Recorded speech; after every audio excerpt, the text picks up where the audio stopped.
Forestry is largely the management of timber as well as the conservation of forest health, and they tie in together really nicely. Wildlife ecology is very similar, they're all intertwined. Wildlife ecology is the conservation and management of wildlife. My favorite thing about my major is that I get to spend so much time outside, which is what I love to do.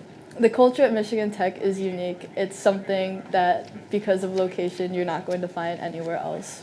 Michigan Tech has done an excellent job at preparing me for my future. The career fairs are a really great way to prepare me not only to enter the workforce, but also to prepare me for the rest of my life outside of college and outside of work.